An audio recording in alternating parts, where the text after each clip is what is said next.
Really excited about today. We're cracking open a book that, well, it sparked a lot of debate and, frankly, changed a lot of perspectives on money. We're talking about Robert Kiyosaki's Rich Dad, Poor Dad. Ah, yes, definitely one of the most talked about personal finance books out there. It really is, and it's not just about budgets or saving pennies, is it? It's more fundamental. It aims to shift how you think about, well, everything related to money, work, wealth.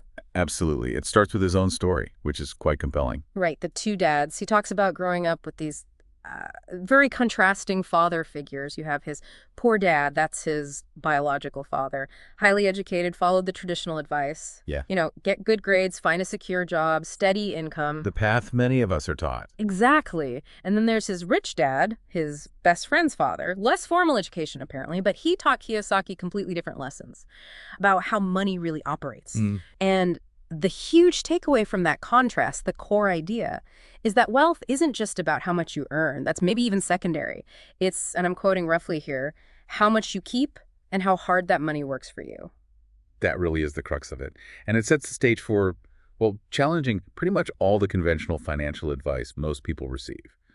So in this deep dive, we're not just going to summarize, we'll unpack those lessons, some of which are pretty surprising. They go against the grain. It's kind of a shortcut in a way to grasp some fundamental financial ideas, but maybe through a different lens. Well put. So our mission today, for you listening, is to distill this down. We're aiming for, say, 5 core lessons. Sounds good. 5 core lessons and the sort of real-world insights from Kiyosaki's philosophy. The goal is to give you some, genuinely actionable stuff to think about for your own financial life. Let's do it. Okay, so first big lesson. Kiyosaki states, quite bluntly, the rich don't work for money. That always stops people in their tracks, doesn't it? It does, because most of us are raised thinking about job security, trading our time for a salary. That's the goal. But the insight here isn't just like a literal statement. It's about a huge mindset shift. Totally. Moving from being an employee, thinking about the next paycheck, to becoming an owner, someone building a system that generates income for you. It's seeing your time differently. Not just something to sell hour by hour, but as leverage. Right. And Kiyosaki points out that while, most people focus on getting a bigger salary, the rich focus on something else entirely. They focus on building or buying assets, things that generate income passively. Passively, that's the key word there. Yeah. It's not necessarily about working harder in the traditional sense. It's about setting up income streams.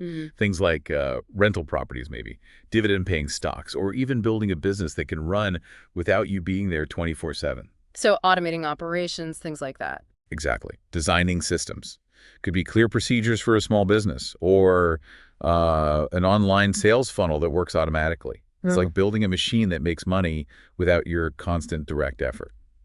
Okay, so that focus on assets naturally leads into the second big lesson, which is Kiyosaki's really famous, maybe even infamous definition of assets versus liabilities. Ah, yes. This one definitely sparks discussion. For him, it's super simple. An asset puts money in your pocket.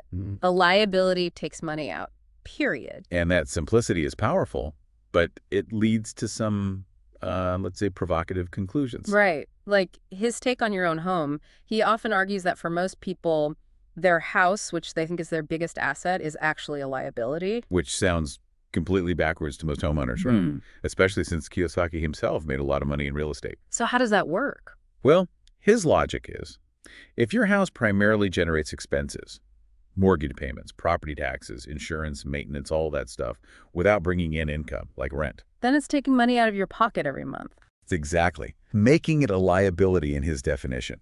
Now, the point isn't necessarily everyone sell your house immediately. No. It's more about making you really think.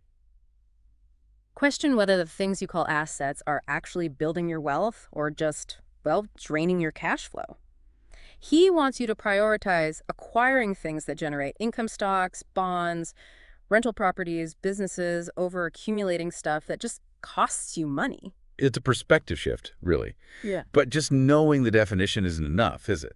Kiyosaki argues you need a whole different kind of education, which brings us nicely to lesson number 3, Financial education is way more important than just a traditional college degree. Yeah, he's not necessarily anti-school across the board, but he's very critical of how traditional education often prepares people. How so? He argues it mainly trains people to be good employees, to follow instructions, work for a paycheck. It doesn't typically teach you how to be financially savvy, how to be an entrepreneur, or an investor. So what kind of education is he talking about? He really emphasizes financial literacy, like truly understanding how to read financial statements, a balance sheet, an income statement, knowing how cash flow works, and critically, understanding things like accounting and the tax system, not just theoretically, but how to use them strategically. Strategically, to minimize expenses, maybe. Exactly. Minimize taxes legally, maximize those passive income streams we talked about. It's about understanding the rules of the money game. He believes this practical financial intelligence is your single most powerful asset. It's a skill set that, yeah, you probably don't get in a standard curriculum. Rarely. Yeah. Yet it's fundamental for building actual wealth, according to him. That makes sense. The tools might be there, but you need to know how to use them. And this ties right into his fourth lesson, which I find really interesting. Work to learn, don't just work to earn. Yes. This is about prioritizing skill acquisition over immediate salary, especially early on. He talks about his own experience, right? Working for his rich dad, sometimes for free. He did. Not for the money, but specifically to learn, to absorb how businesses actually run, how deals are made, how money flows, what skills really count in the real world. What kind of skills? He stresses things like sales, marketing, communication, negotiation, understanding legal structures, accounting, investing.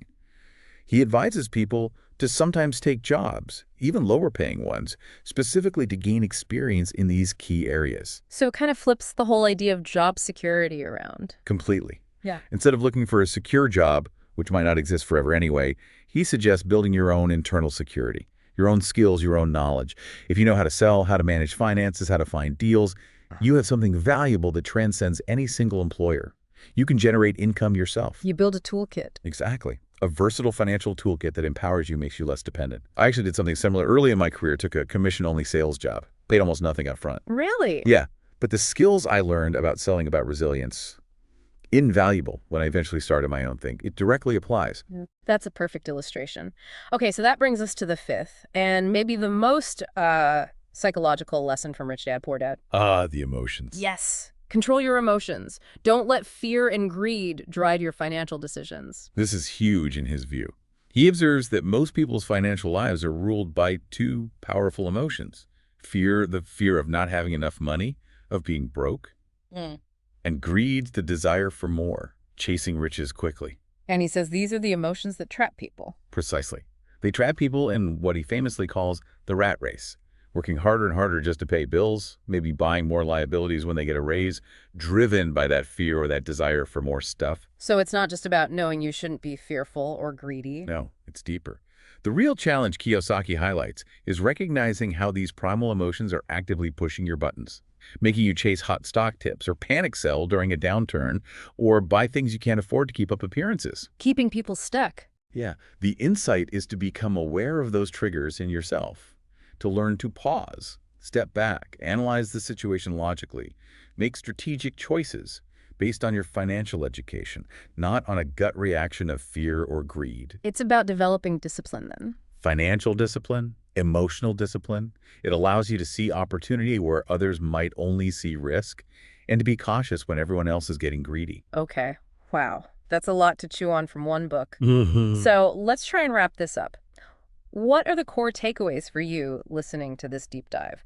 First, there's that fundamental mindset shift, right?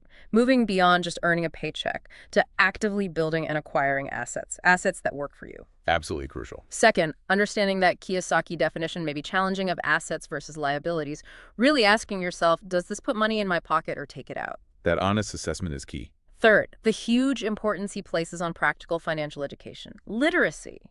Understanding the language of money, beyond just what you might learn in traditional schooling. Your most powerful tool. Fourth, the idea of working to learn valuable skills sales, marketing, finance, not just working solely for the highest immediate paycheck, building that internal toolkit. Long-term thinking. And fifth, mastering those emotions, recognizing how fear and greed can mess with your financial decisions and learning to make choices based on logic and strategy instead. controlling the internal games. So at the end of the day, the big message from Kiyosaki seems pretty clear. Yeah, I think so. Wealth isn't just about getting lucky or even just about how much you earn. It's profoundly about your mindset towards money. It's about the financial habits you build, the strategic choices you make consistently over time. Really, your mindset itself then can be your greatest asset, or frankly, your biggest liability. That's a really powerful way to frame it. Your mindset as the ultimate asset or liability. It really is a continuous journey, this stuff. So, as you think about everything we've unpacked from Rich Dad Poor Dad today, here's something to maybe mull over on your own. Which single insight, which one piece of Kiyosaki's philosophy that we talked about resonates the most with you right now? Which one might be the very first thing you choose to apply or even just rethink in your own financial life? Keep exploring, keep learning. Thanks so much for joining us on the deep dive.